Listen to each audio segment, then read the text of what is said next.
par sporta svētkiem, kā var sporta svētkus organizēt, kuros var būt ne tikai fiziskās aktivitātes, bet ka sporta svētki var kļūt par tādu kā aizraujošu piedzīvojumu, kurā kustība satiekās ar bērniem aktuālām un nozīmīgām tēmām, piešķirot sporta svētkiem tēmu.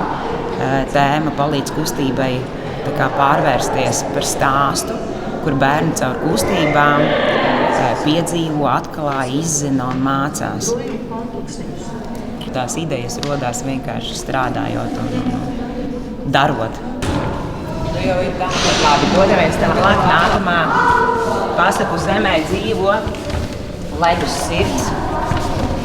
Elza. Un Elza ir sagatavojusi šādu uzdevumu. Tātad jums ir jāskrien, jāpieskarās visām sniegpārsliņām ar vienu plaukstiņu, jāizlien zem lāstikā, jāpārlec kupenā un jāiemet 2 pīkas iekšā sniega maisā. Nākamais mēs pasaku zemē dodamies. Te mūs sagaida ķepu patruļa. Tātad mums ir jāpalīdz nodzēst uguns liesmas. Kā jau ugunsdzēsējos ir trepītes, mēs izskrienam pa trepītēm. Izējam cauri šķērslim tunelī, paņemam ar ko tad varam nodzēst liesmas ar smilšu maisi. Mēģinam ieskutnāt uguns, kurās smilšu maisi. Tālāk mēs dodamies, te ir zirnekļu cilvēks. Tur ir zirnekļu cilvēks sagatavojas uzdevumu. Jums ir jāiziet zirnekļu tīklam tā, lai nepieskarās kājas pie zirnekļu tīkla. Tad izējam cauri. Tā kā man bija tā, es te nevarēju noslēgt, tad mēs to uzdevumu varam. Vai nu mēs teiksim, mēs parasti izējam un tur beidzam, satiekamies. Šoreiz, meitenes, es jums uzdevums būs šāds, kad jūs pa vienu pusīti, teiksim, ejat un pa otru atgriežaties. Nākamais pasaku zemē dzīvo Šreks. Un Šrekam ir jāpalīdz salasīt gardumiņi. Tātad, izmantojot knaģīšus, tātad mēs noķeram dārziņus un ieliekam Šrekam spaiņu. Arī pa zāli ārā, pa zālīti. Un pa lielu to laukuma teritoriju tā, lai viņiem nevis ir tikai ejama lieta, bet tā, ka viņi izskrienās, tie dārziņi izmētāti pa lielu laukuma teritoriju. Nākamā pamatprasme ir ripināšanas pamatprasme, ko mēs varam. Tātad pasaku zemē dzīvo arī kukulītis. Un kukulītim ir jāpalīdz atrast ceļu līdz vecmāmiņas un vectētiņa mājai. Mēs runājam arī bērniem, piemēram, ir dažādi kukulīši, vai ne? Mums asociējas, ka kukulītim jābūt dzeltenam, bet mēs stāstu, ka var būt no ģirbja kukulītis cepts, var būt piešu kukulītis, aviņu kukulītis, dažādi. Tad neuzkāpjot daciņas malai, mēs ripinām, meklējam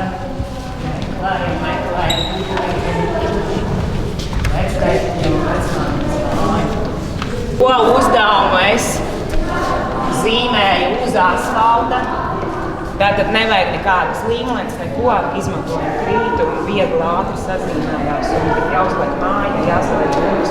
Es esmu aizņēmusies no pavāriem lielo zupas katlu ar tādu lielu pavārnīcu, nolieku kā atribūtu. Un uzdevums ir tāds, meitenīte Māša ir kā vienmēr sasitusi ievārījumu burkas lācim. Tagad viņai ir jāpalīdz izvārīt ievārījumus. Viņa ir salasījusi ogas, bet tā kā meitenīte Māša ir ļoti maza, katls ir liels, tad jāpalīdz ir samest ogas iekšā lielajā katlā. Un ejot cauri pasaku zemē, tātad pats galvenais uzdevums, kāds bija, kas ir jāatrod. Tās dzīves gudrības. Un tagad mans ieteikums ir tāds, ka mēs varētu sadalīties tā kā bērngārzā pa grupām. Es nezinu, cik mēs te aptuveni esam, vismaz, man liekas, jādalās kopā ir 6 grupas. Izejot visas aktivitātes, jums ir jāiegūst dzīves gudrība viena. Tieši tā. Un tas, piemēram, kas man prasīja, piemēram, ķepu pārstāvjuši, kur atrodas bērngārzas teritorijā, es iekavās ievis pēc sporta laukums, tur finišu laukums, tur pretī kampus. Viņi, būtībā tās aktivitātes man ir pateicīgi tas, ka bērngārzā var apiet apkārt. Un es viņu tā kā apļu veidā arī lieku. Tikai tas, ka mums aiziet uz vienu aktivitāti, viņi uz otru, tad viņi kā lieku. Nav tāds krustu šķērsā. Tā, nākamā taurenīte, kur zeltainā, visi kopā nāk. Nāk. Tā, jūs būsiet zeltainās. Tā, jums ir oranžā, jūs būsiet saulīši. Tā, kur man ir zilā. Tā, vēl nējam kopā. Jā, kopā.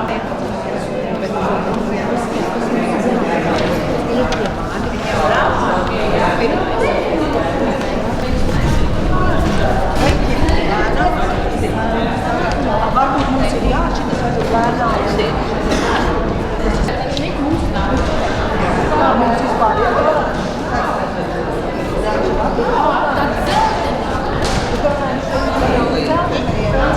Nē, mēs tagad jautājam.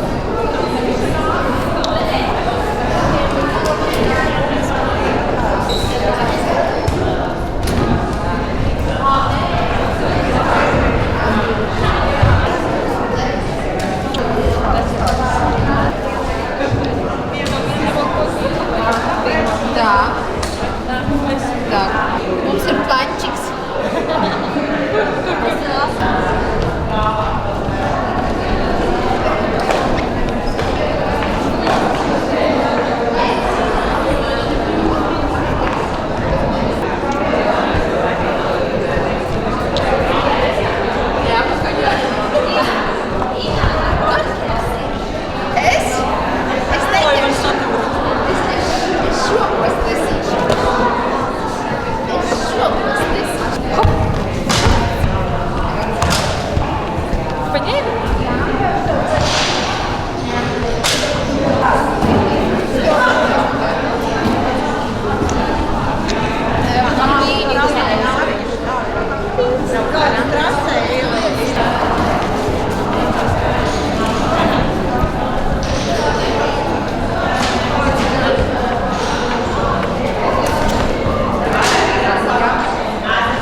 Nekad nepadodies un būsi panākums. Tas gan ir dzīvē, gan arī sportā, vai ne? Der. Jā. Un Mārīšu grupa, ko ir atradusi kādu dzīves gudrību? Lēnāk brauksi, ātrāk tiksi. Tieši tā. Tā, dzeltenā grupiņa.